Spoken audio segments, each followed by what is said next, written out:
Baik, Assalamualaikum warahmatullahi wabarakatuh. Selamat malam teman-teman semua. Nah, di sini kita akan memaparkan materi mengenai pengantar rekursif kiri. Di sini kami beranggotakan 4 orang.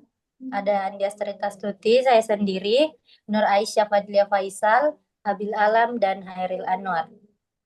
Next. Nah, selanjutnya, apa sih itu rekursif kiri? Nah, rekursif kiri adalah kondisi pada grammar ketika suatu non-terminal muncul kembali di posisi paling kiri pada aturan produksinya. Dalam CFG, rekursif kiri terjadi jika suatu non-terminal dapat menghasilkan bentuk sentensial yang diawali oleh non-terminal itu sendiri.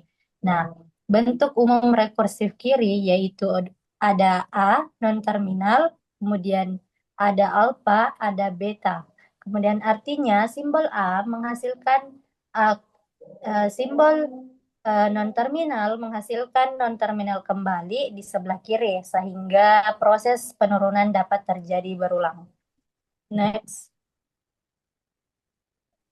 Baik, itu materi yang saya bisa paparkan. Selanjutnya materi jenis-jenis akan dibawakan oleh Nur Aisyah Fadli Faisal. Dengan ini saya persilahkan. Baik, terima kasih atas kesempatan yang telah diberikan. Langsung saja kita akan membahas mengenai dua jenis-jenis dari rekursif kiri. Yang pertama ada rekursif kiri langsung atau direct left recursion. Dia terjadi ketika A secara langsung memiliki produksi yang dimulai dengan dirinya sendiri. Contohnya itu E menghasilkan E tambah T atau T. Nah, di sini E langsung muncul di sisi kiri produksinya sendiri. Next. Yang kedua, rekursif kiri tidak langsung atau indirect left recursion terjadi melalui rantai produksi di mana A tidak langsung menghasilkan A, tetapi melalui non-terminal lain. Contohnya itu, A menghasilkan B alpha dan B menghasilkan A beta. Nah, pada peraturan ini, A itu tidak langsung memanggil A, tetapi A memanggil B terlebih dahulu. Kemudian B memanggil A kembali. Karena pemanggilan kembali terjadi melalui simbol lain, maka disebut rekursif kiri tidak langsung. Saya kembalikan kepada moderator. Baik, terima kasih atas pemaparannya. Selanjutnya mengenai materi ciri-ciri rekursif itu akan dibawakan oleh Hairil Anwar. Dengan ini saya persilahkan. Baik, terima kasih atas kesempatan yang telah diberikan oleh moderator. Di sini saya akan menjelaskan ciri-ciri rekursif kiri atau yang disebut dengan left recursion, di mana ada terdiri dari 5 poin. Yang pertama, non-terminal memanggil dirinya sendiri di awal produksi. Contoh, A besar sama dengan A besar alfa. Yang kedua, terjadi pada aturan grammar dalam CFG yang digunakan dalam proses parsing. Tiga, dapat berupa rekursif kiri langsung maupun tidak langsung. Keempat, empat pada proses satu proses dan pada lima ataupun yang terakhir mungkinnya dia memerlukan atau perlu dihilangkan atau yang disebut dengan left recursion elimination agar grammar dapat diproses part tertentu. Next.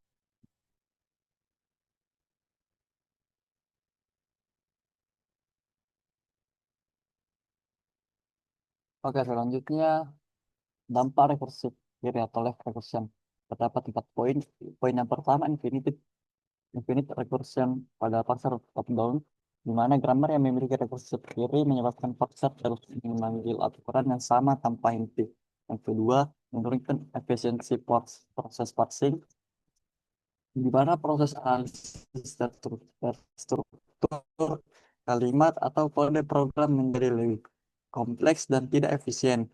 Yang ketiga, kesulitan dalam proses analisis sintaks atau parsing, di mana parser top-down dapat memproses grammar yang mengandung rekursif kiri sehingga grammar perlu dimodifikasi terlebih dahulu. Dan terakhir, memerlukan transformasi grammar. Jadi grammar biasanya harus diubah menjadi bentuk non-live recursion agar dapat diproses oleh parser seperti LL parser atau recursive design parser. selanjutnya. Next.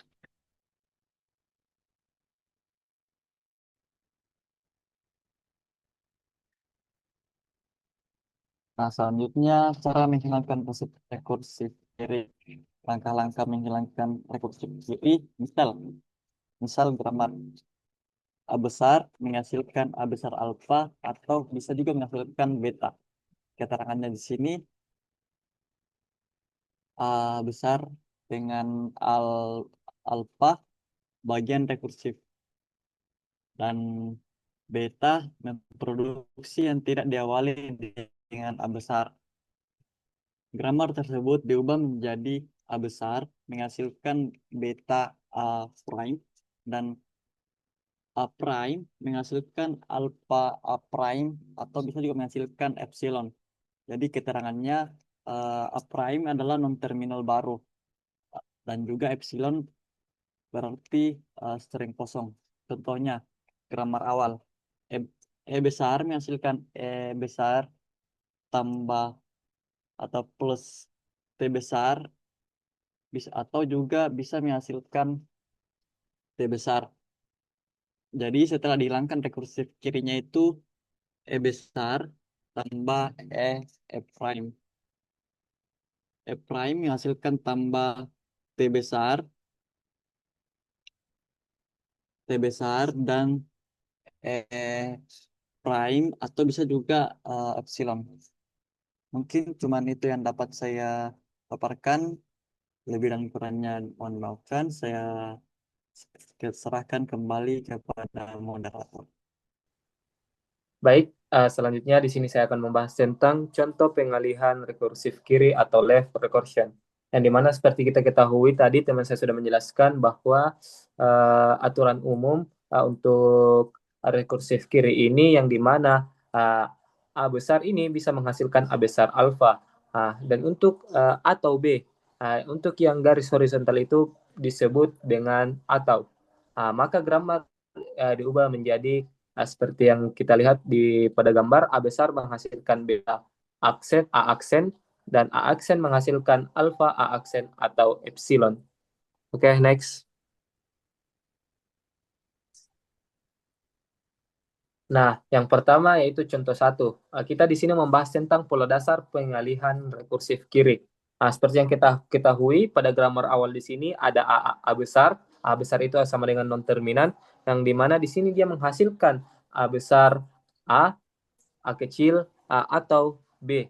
Nah, seperti yang kita ketahui pada proses perubahan di sini ada bentuk rekursif kirinya yang dimana A besar menghasilkan A besar dan A kecil atau B. Yang dimana kalau alfa itu sama dengan A dan beta itu sama dengan B. Nah, kita sudah di sini sudah menggunakan rumus yang dimana rumusnya itu A besar menghasilkan beta A aksen dan A aksen menghasilkan alfa A aksen atau epsilon. Nah, untuk grammar yang setelah diperbaiki itu yaitu di mana A besar menghasilkan B A aksen. Seperti yang kita ketahui kenapa bisa B karena di sini beta sama dengan B. Untuk yang kedua dan rumusnya kita juga menggunakan A besar menghasilkan beta A aksen, makanya dia B duluan. Nah, untuk yang kedua yaitu A aksen menghasilkan A kecil, A aksen, atau epsilon. Untuk contoh seringnya itu dia bisa menghasilkan B, A, A. Untuk contoh seringnya ini kita bisa lihat sebentar di bagian contoh pohonnya. Oke, next. Nah, di sini kita lihat pada contoh pada contoh pohon penurunan rekursif kiri. Seperti yang kita ketahui bahwa ada A besar pada grammar pertama itu A besar menghasilkan A besar dan A kecil atau B. Nah, untuk pertama itu kita mulai dari simbol A besar ini yang dimana dia adalah non-terminal, terminan jadi bisa menghasilkan dia menggunakan aturan yang dimana A besar menghasilkan A besar dan A kecil sehingga menjadi A di bawahnya di sini ada A besar dan A kecil. Untuk langkah kedua sama dia juga gunakan aturan A besar menghasilkan A kecil, A besar dan A kecil. Makanya bisa seperti ini. Dia bisa menggunakan aturannya 3 kali, sehingga langkah yang terakhir itu uh, langkah kelima, yang dimana A besar bisa menggunakan beta, sehingga hasilnya itu B di akhirnya ini, dan ini adalah akhir dari contoh pohon penurunan rekursif kiri. Nah, itu tadi yang seringnya kenapa bisa jadi BAA, karena kita lihat dari ini, yang dimana dari bawah B, di atas A kecil, sampainya A ketiga A kecil ini. Oke, next.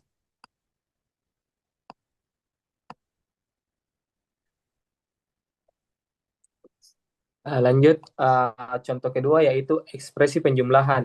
Nah, seperti kita ketahui, pada grammar awal itu kita melihat ada E besar menghasilkan E besar sendiri ditambah T atau T. Nah, untuk proses perubahannya, yang dimana di sini bentuk rekursif kirinya kita ketahui E besar menghasilkan E besar juga ditambah T atau T. Yang dimana alfa itu sama dengan plus T dan beta itu sama dengan T. Nah, kita menggunakan rumus penghilangan rekursif kiri. Nah, grammar setelah diperbaiki, yang dimana E besar ini menghasilkan T dan E aksen. Yang kedua, E aksen menghasilkan plus T dan E aksen atau epsilon. Seperti dengan contoh yang di tadi, tapi dia kayak ada plusnya. Yang untuk contoh seringnya itu plus tambah, plus tambah, plus tambah. Oke, next. T plus, T plus. Nah, ini contoh penurunannya. Kayak dia menggunakan E juga, di mana E itu kan expression, dan T itu terminalnya. Jadi kayak dia masih bisa tadi yang saya jelaskan, masih ada aturannya yang di mana E itu menghasilkan E ditambah T. Karena kenapa ada T? Karena E tambah, karena tadi di sini pada gambar ini ada plusnya di tengah-tengah. Makanya kita juga kasih masuk plus itu. Dan maka hasilnya seperti ini. Oke, next. Nah, ini contoh ketiga, yaitu tentang pengulangan simbol pada non-terminan S. Seperti yang kita ketahui, pada grammar awalnya itu ada S besar menghasilkan S besar sendiri dan A atau B. Pada proses perubahan, kita lihat pada bentuk rekursif kirinya, ada S besar menghasilkan S besar sendiri dan A atau B juga.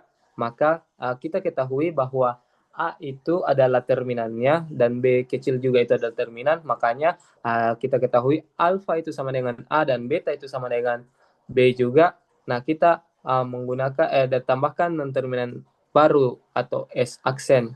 Nah, seperti yang diketahui setelah diperbaiki dengan di sini kodingan. Di sini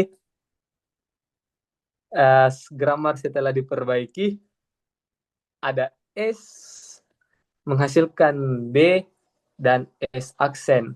Dan untuk yang kedua juga bisa jadi S aksen menghasilkan A dan S aksen atau epsilon. Untuk contoh seringnya kenapa bisa BAA? Karena ada di gambar, kita lihat contoh gambar pohonnya, turunannya. Nah, seperti ini. Nah, kan tadi S itu bisa menghasilkan SA dan atau B, maka kayak kita menggunakan aturan S dulu. Dia menghasilkan S dan A. Setelah itu 2 kali begitu, dan yang terakhir itu atau B. Nah, dia menghasilkan B. Jadi hasilnya itu B AA. Oke, next. Nah, ini adalah contoh keempat, yaitu pengulangan terminal X, sorry.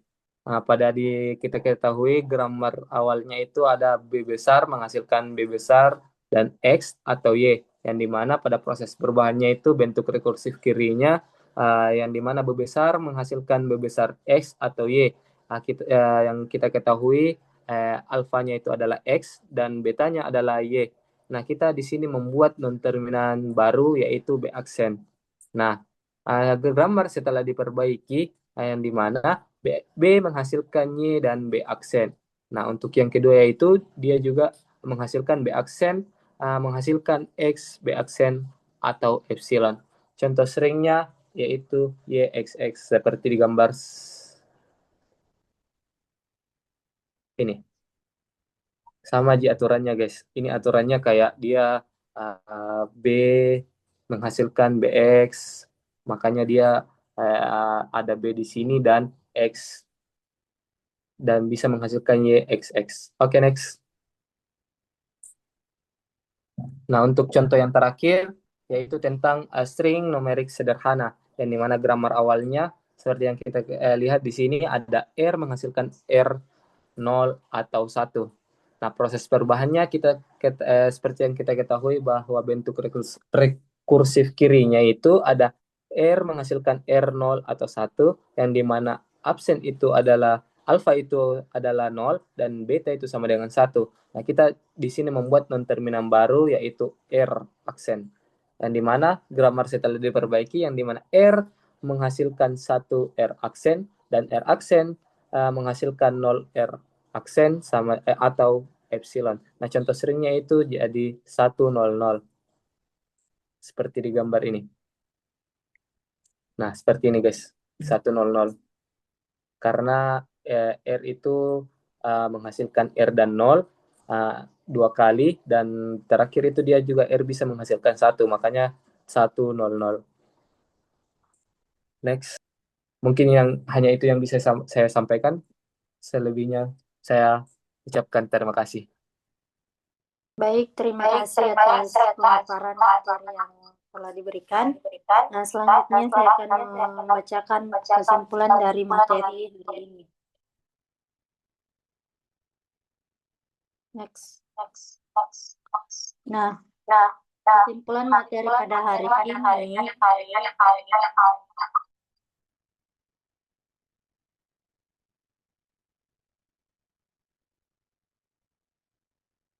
rekursif kiri adalah kondisi dalam grammar di mana suatu non-terminal muncul kembali di posisi paling kiri. Pada aturan produksinya ada dua jenis rekursif kiri, ada rekursif kiri langsung, ada rekursif kiri tidak langsung.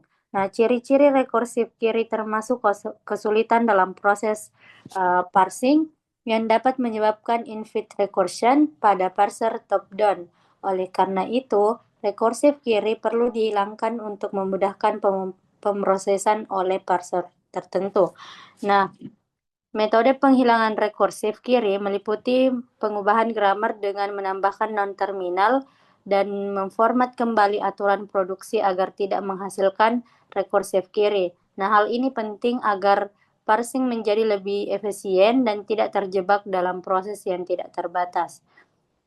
Dengan memahami dan menerapkan konsep ini, analisis sintaksis dapat dilakukan dengan lebih baik sehingga mendukung pengembangan sistem komputasi yang lebih efisien. Baik, itulah pemaparan materi dari kelompok kami. Mohon maaf jika ada kekurangan. Sekian dan terima kasih. Assalamualaikum warahmatullahi wabarakatuh.